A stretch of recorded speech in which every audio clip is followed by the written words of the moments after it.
Tout le monde connaît Sherlock Holmes, le détective au chapeau de chasse et à la loupe, mais son créateur, Sir Arthur Conan Doyle, avait une vie encore plus incroyable que ses personnages. Faits, enquêtes, voyages et même un lien surprenant avec la Suisse. Installe-toi, je te raconte tout. Allez, générique!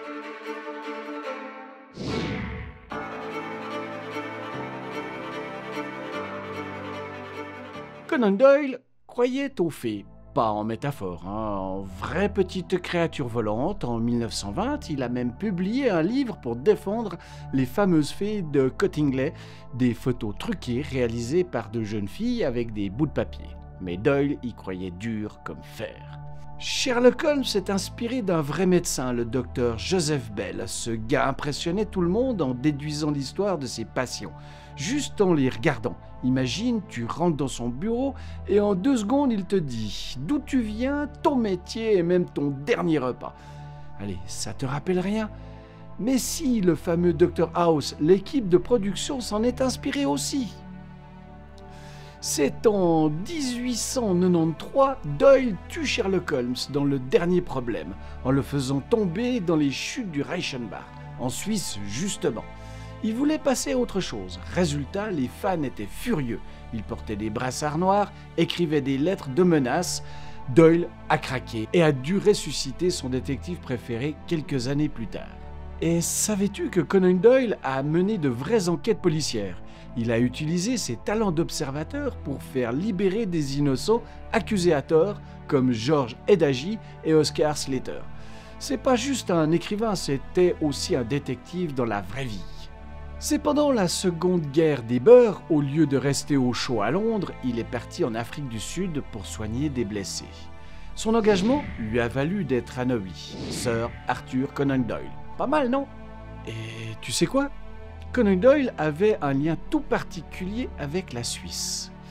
À Lucens, dans le canton de Vaud, en Suisse, il existe un musée entièrement consacré à Conan Doyle et à Sherlock Holmes. C'est son fils, Adrian, qui a fondé ce musée dans un château médiéval en 1965. J'ai fait un petit tour et c'est Sue qui nous a fait visiter ce magnifique endroit. Moi, je vous le conseille pour une sortie en famille. À côté gauche, nous avons des manuscrits, quelques lettres, enfin des copies des lettres qui ont été écrites par Arthur Conan Doyle à sa mère, d'autres photos, etc. Au milieu, nous avons quelques meubles qui ont été amenés depuis Angleterre, depuis la famille Conan Doyle, pour meubler le château. À droite, on a quelques maquettes, on a des objets personnels d'Arthur Conan Doyle, les objets qu'il employait pour documenter ses 56 courtes histoires et 4 longues histoires. Il y a des gens qui viennent de partout dans le monde, des Indes, des États-Unis et même d'Angleterre. Nous avons 1000 visiteurs par année à peu près, oui. Tu peux y voir des manuscrits, des objets personnels et même une reconstitution du salon de Sherlock Holmes. Une vraie plongée dans l'univers du détective.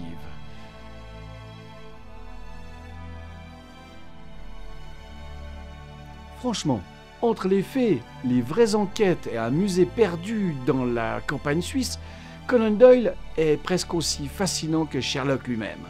Si cette vidéo t'a plu, pense à laisser un like, t'abonner pour d'autres histoires incroyables et dis-moi en commentaire, est-ce que toi aussi tu irais visiter le musée à Lucens? Allez, ciao!